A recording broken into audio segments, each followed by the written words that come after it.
Tom Lee of Fundstrat recently went on today and he talked about how the market is behaving exactly as he thought. We have a pullback, but now he's saying that we have a massive opportunity and there's about to be a shift so big, it's about to make millionaires in the next 30 days.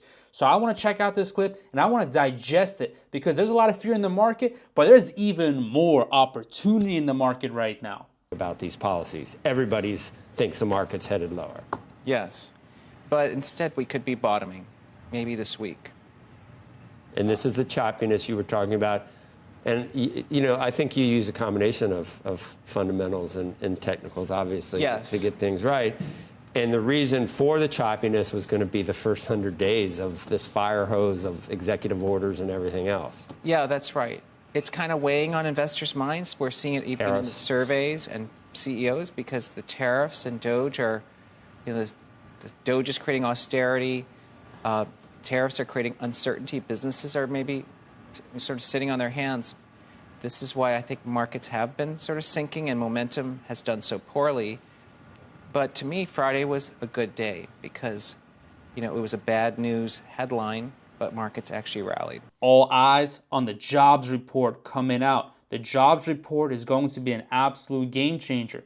If it's good, the market's going to rally. But let me tell you, if it's bad, the market's also going to rally. Because if the jobs report is weak, expectations for a rate cut may actually increase, which could support a market rally. We're in a win-win situation right now, guys. The market pulled back. Things look risky. Things are risky. There is a lot of volatility, but that's where most of the opportunity is. Look, there's no doubt that factors like tariffs and austerity measures are creating uncertainty in the market, leading to businesses to hold back investment, contributing to weak momentum. But this is all temporary stuff. The market has one game, and that game is invest, grow, scale, and right now what we're seeing with AI and the entire economy, I'm actually very bullish, and I think this pullback is a tremendous opportunity. Depending on what happens with the jobs report, I actually think we're going to come in exactly as expected. What I like is Tom Lee is going against the grain. He's looking at historical data. He's looking at what's actually going on in the economy rather than just the emotions.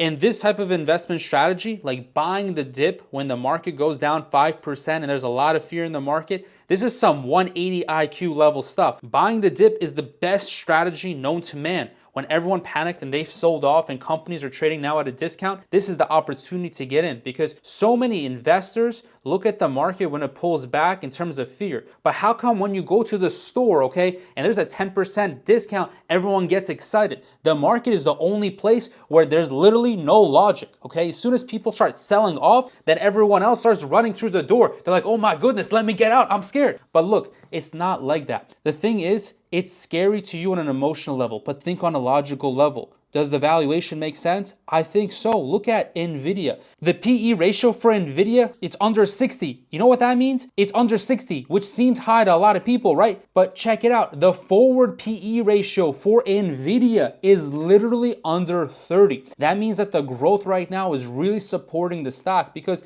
next year forward PE ratio under 30 in 12 months. Imagine in 24 months, that PE ratio goes down to 15. All of a sudden, Nvidia is a crazy value stock. And that's what you see right now with a lot of high growth stocks. They've pulled back to very attractive levels. This means that AI and tech stocks like Nvidia remain a very strong investment. Same thing with Palantir. You think there's not going to be any more war going on? Just take a look at what happened. Zelensky came to talk to Trump. We got nothing accomplished. Zelensky said, give me some more money. Trump said, nah. You give me some respect right now. Put respect on my name, okay? And Zelensky was like, well, I need some more money. And Trump was like, basically, get out of here, right? Now, that situation is really complicated. And I'm not going to say, you know, I don't know what's going to go on. All I'm saying is I don't like war. I don't like to see people dying. But unfortunately, that happens in our world. We got a lot of tensions right now in the world. And money is a big part of it. Everyone's about that money. The government's about that money. You look at what the government's doing right now. They're only going for money. And that's been the case for a very long time. Doctors, they don't want you to be healthy. They want you to be sick so they can make money off of you. Politicians, they put money in their pocket. They going for the money in the pocket. So you got to follow where the money is. You look at Palantir, they're included in cyber warfare, okay? They're in AI, they're in data analytics.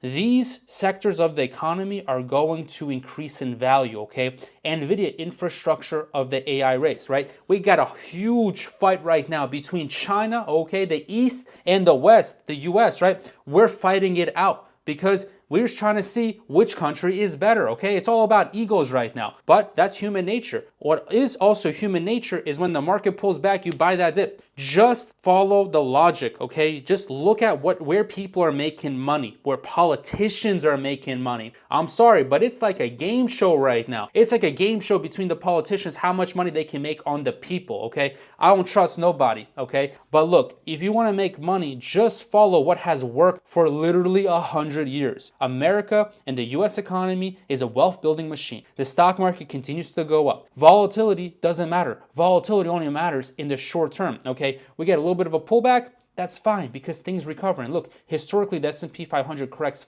5% 3 times per year and 10% every 3 years. The market is like the tikka masala that went cold. You just put it back in the microwave and things get hot again and then you can eat that food hot, okay? That's what happens. You leave food out, it gets a little bit cold, okay? Same thing with the market. You get some fears in the market, some people get out of it, it turns all cold, everyone's panicking, that's the time to buy. That's the time to buy when it's cold, okay? So now it's gonna be a big difference between the good investors and the bad investors. Are you going to take advantage of the opportunity and buy the dip, or are you gonna keep staying out of the market and pretend there's going to be a crash? Now, I'm not saying there may be a crash, but also if you look at someone like Michael Burry who predicted 2008 crash, he predicted 17 of the last 3 crashes. He predicted 17 of the last 2 crashes. So I'm not gonna sit over here and be a bear because my education, my formal education, working at Goldman Sachs, working on Wall Street, it taught me that there's tough times. I've seen plenty of tough times. Now, I did not personally go through 2008, but I've seen pullbacks. I've seen COVID happen, and guess what? We've hit all-time highs every single pullback. Right now, I'm cautiously optimistic. So listen, this is my opinion. I'm not a financial advisor, but I'm trying to put your head where it belongs and tell you, based off of experience, I'm buying this dip. And one of the best strategies that you can use right now is leap options. Leap options give you a huge advantage when the market rises. Tomorrow, I'm going to be making a leap option video using Palantir as an example. So if you want to see that video and get that trade instantly, make sure that you're subscribed to this channel.